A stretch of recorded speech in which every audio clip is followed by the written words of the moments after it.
Hello everybody, Captain Marty here. Happy Monday, November the 3rd to you. Got a little bit of fishing in over the weekend, better than what we had last week, but still not great offshore fishing. But I'll tell you about everything that did happen when I come back in just a moment. Wave Runner Fishing Charters provides exceptional Outer Banks fishing trips for anglers of all experience levels. Captain Brian White's love for fishing began at age 6 and soon evolved into a lifelong passion. Located at Wanchese Marina, the Wave Runner specializes in offshore and nearshore fishing adventures, offering guests the excitement of pursuing a wide range of pelagic species. They have the best rates in town. Call today at 252-216-8350 or online at fishwaverunnerobx.com.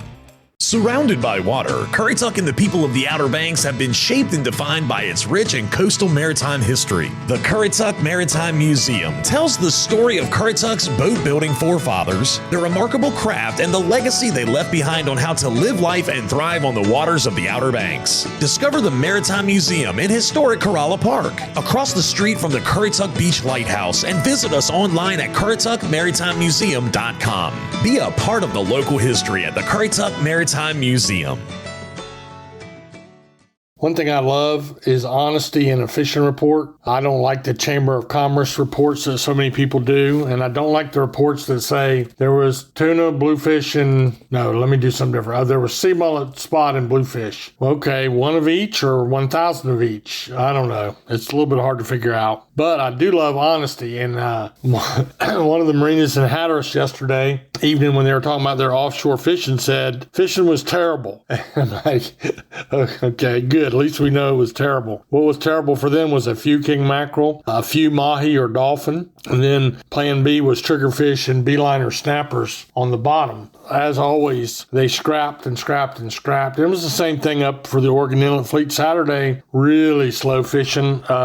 We had a little bit of activity. One boat, little Barry Daniels on the end game, had, I think, 3 sailfish. Then he caught some mahi or dolphin around an old board that was floating out there. And then he had like 6 yellowfin tuna and maybe a couple blackfins. But that was the exception, not the rule. That was in the Oregon Inlet Fleet. He got them out there somewhere by himself. And then yesterday, scrappy as well, with a little bit of everything, but not a whole lot of anything. So offshore fishing was nothing to write home about over the weekend. Pier fishing and surf fishing, on the other hand, was pretty good. The drum bite is on. And let's see. I got a couple pier reports. Nags Head Pier, they had a few puppy drums, some speckled trout, and some black drum. And you're going to hear black drum in all parts of our surf and pier report. Rodanthe Pier, puppy drum, black drum, and some big sea mullet there. And all the piers reporting a little bit of drum activity. But it seemed like the hot spot over the weekend was down the old traditional Cape Point bite. And I saw drum of all sizes. Puppy drum, legitimate puppy drums. Then I saw some that were stretching that puppy drum length out to a yearling. Of course, the difference being one you can keep, one you can't keep. And there was even some big drum as well. Most of that activity, most of the reports I saw, especially from Red Drum Tackle, my sponsor, my longtime sponsor right there in Buxton, Kara and Bobby and the crew down there, right in the epicenter of the drum bite. This is their time of year, buddy. And the weather got decent over the weekend. So we got more weather coming. In fact, probably by the time you hear this, it'll be here. But we're going to see our offshore fleet miss some more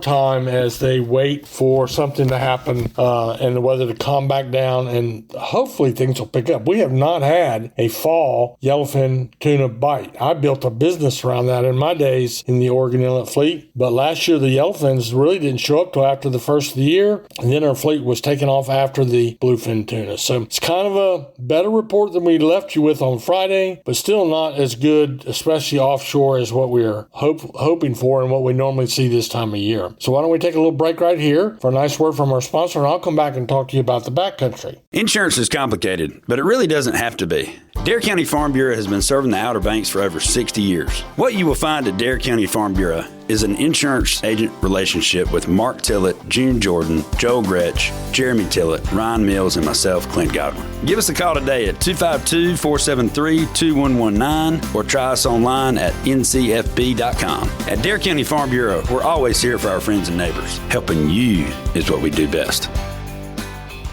So the backcountry bite, professional guides with charters, I would call the trout bite, the speckled trout bite, very good. Sometimes excellent. For do-it-yourselfers, and this is not a slam on them at all. I'm just trying to give you something to compare to. But for the homegrown do-it-yourselfers, I would call trout fishing challenging and pretty good if you hit the right combination. We talk a lot about different trout tips on our reports, and one of the things that a few people have told me is you don't count on going back to the same spot 2 days in a row because those trout move around a lot, and don't count on what they bit on Friday, for instance, working again on Saturday. Seems like the secret to that is you got to keep changing up until you find what does work. Don't get discouraged if your old favorite doesn't produce and you think the fish are gone. Try something different. But a decent trout bite for sure. And then the Hatteras fleet, the Hatteras backcountry fleet, they stay active and they're still going strong down there in the backcountry. I saw a lot of sheephead in their catches, a few bluefish, some black drum, and some sharks. The one thing I didn't see in their catches, I didn't see, was speckled trout, although I can't imagine that they didn't have some. But they had a lot of sheephead, and that's a really fun fish to catch, good eating. And I don't want to step on anybody's toes, but I'd take a sheephead to eat any day, I guess, over a speckled trout. Very firm, white meat, related to the porgy, which is related to the red snapper. And the sheephead bite has been good all summer long. Those guys down there know how to do it. And I would say to you that if you get a chance, whether you do it over here on the Englehard side, Swan Quarter side of the Pamlico, whether you go out of Wanchese to the guide boat, the backcountry boats there, or whether you use the backcountry boats in both Hatteras or Ocracoke, this is about as good a time of year as there is if you can get the weather to go out and fish for everything from a drum to a trout to a sheephead to a bluefish to a black drum. I mean, it's all out there. We didn't even talk about sea mullets and spots, croakers, and flounder because everybody's focused so much on everything else. But it's a really good time to do all that, and it's also a good time, I won't belabor the point, but it's a good time to go wade fishing as well. We'll save that for another report, but let me just tell you, this is the time to go if that's what you're interested in doing. That means wading around the shoreline, backside of Hatteras Island, anywhere you can find around Roanoke Island. All of those spots right now are the fish are biting, so keep it in mind. Go out and wet a line. You're not going to catch them in the motel room, as I've said for years. So anyway, have a great day. May the good Lord bless you.